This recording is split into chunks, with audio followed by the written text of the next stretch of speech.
This is not breaking news. This is not a scandal. This is not about one person. This is about something much quieter and much more dangerous. What happens when the world's most powerful countries stop trusting agreements, stop trusting alliances, stop trusting words on paper, and start trusting only one thing: ownership, not influence, not partnership, not cooperation, possession? Because once security is defined that way, everything changes. Every unclaimed space becomes a threat. Every shared space becomes unstable.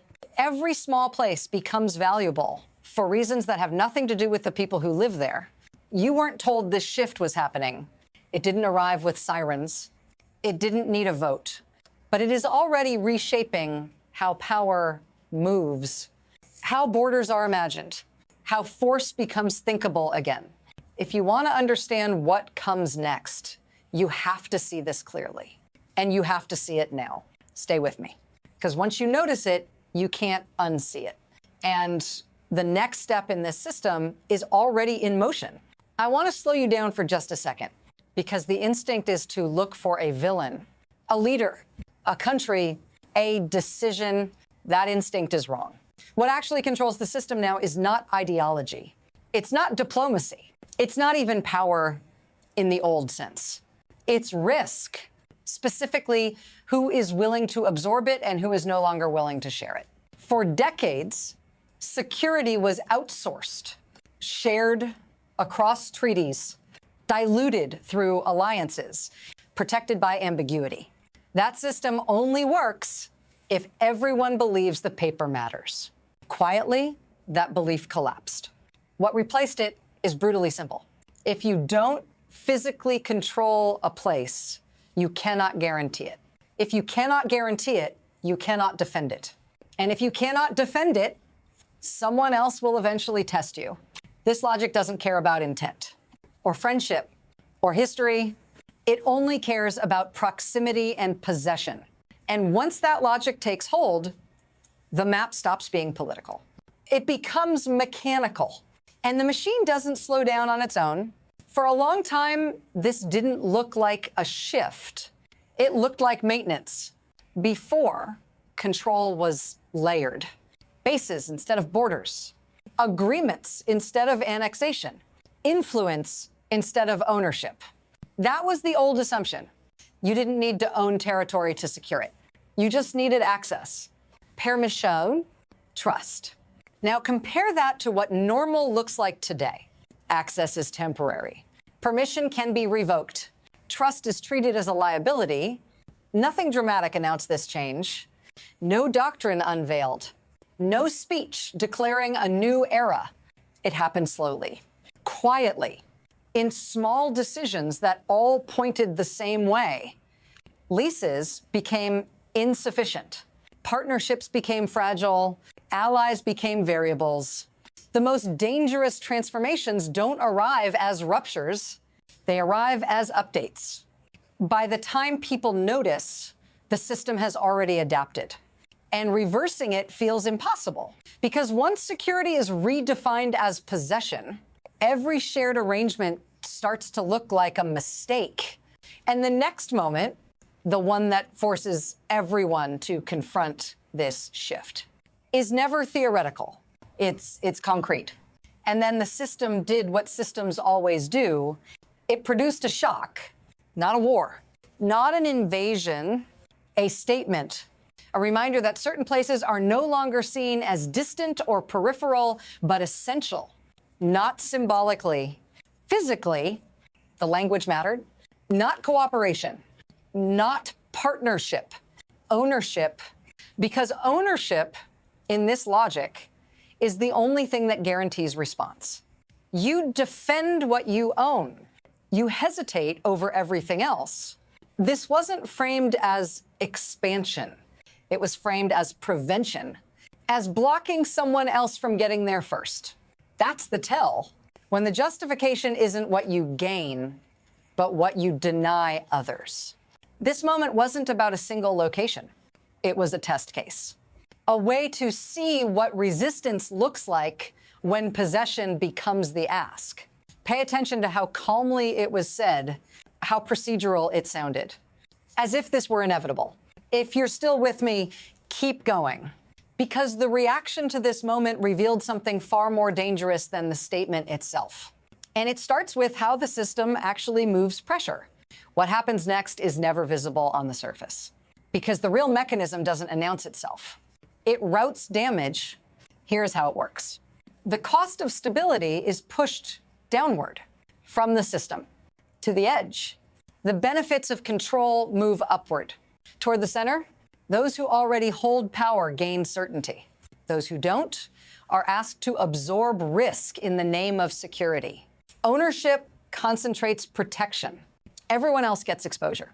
In this model, small actors don't get veto power.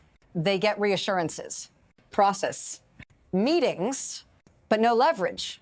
The system rewards the actor willing to say, we will take responsibility if we take possession.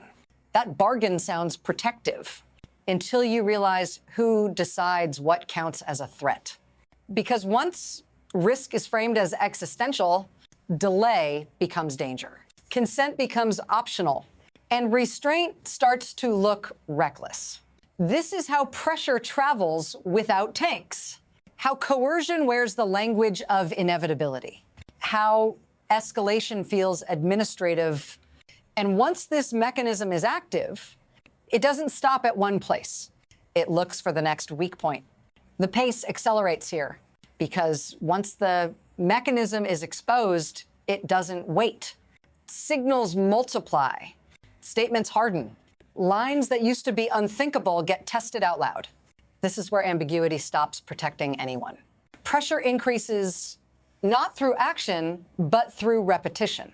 The same idea, again and again, each time stated more plainly.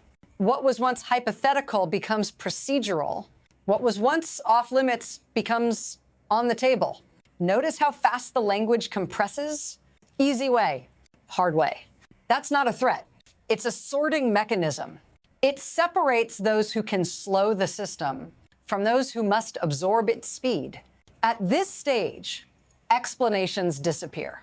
There is no longer time to persuade, only to position, because the system has already decided something crucial. Hesitation favors someone else. And once that belief locks in, every pause looks like weakness. Every objection looks like delay. Every alternative looks dangerous. This is the moment escalation stops being a choice and starts feeling like momentum. And momentum, once it builds, doesn't ask permission. This is the part where the system reaches you. Not as a headline, not as a debate, as a feeling. You notice it when certainty disappears. When decisions are made far away, using language that sounds technical but lands personally. You are told this is about protection, about safety, about preventing something worse. But what you experience is instability. Rules that used to feel fixed now feel provisional. Allies sound conditional. Promises come with expiration dates. You adjust without being asked. You plan less. You hedge more. Because when possession replaces agreement, everything becomes temporary unless it's owned. And most people don't own anything that matters to power. This is what systemic change feels like at human scale. Quiet pressure, shrinking margins, fewer assumptions you can safely make.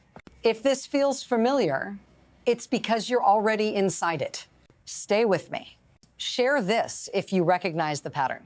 Because the next move in this system doesn't stay domestic. It travels. What starts as a local calculation never stays local. Because once possession becomes the metric of safety, everyone else has to recalibrate. Borders that used to be settled become provisional. Regions once considered stable turn strategic overnight.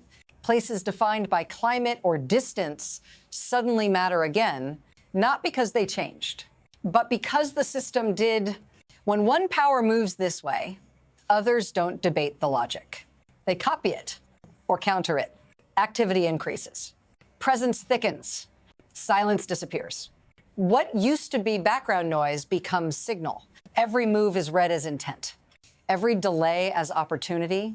This is how competition spreads without declaration. How escalation feels global before it feels dramatic. And the danger here isn't conflict. It's normalization. When everyone agrees quietly that ownership equals security, then restraint starts to look irresponsible. And cooperation starts to look naive. The system doesn't need consensus to move forward. It only needs enough actors to stop believing in limits.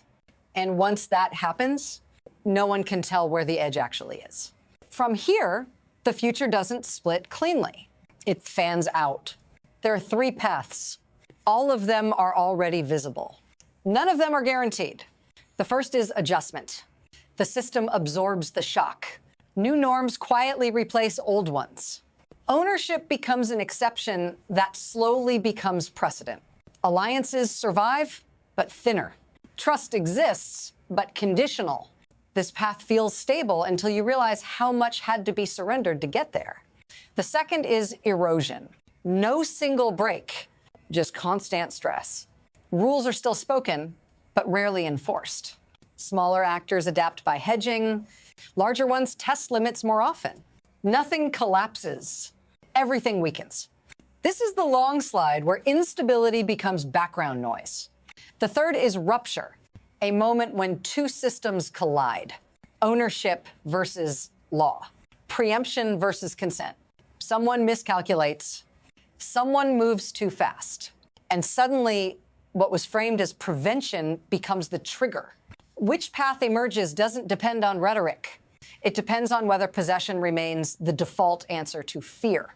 And that question is still unresolved. This is where I stop giving you explanations. Because the system doesn't end, it waits. Nothing here resolves cleanly. No announcement closes the loop. No agreement puts things back the way they were. What's left is a question hanging in the structure itself. If security now requires ownership, how many places are suddenly insecure?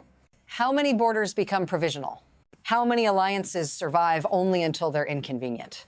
How many people wake up one day to find that decisions about their future were made somewhere else, using a language that never included them?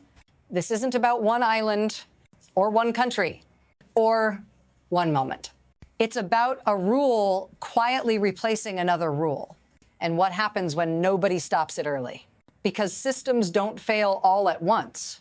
They fail by teaching everyone to accept the next step.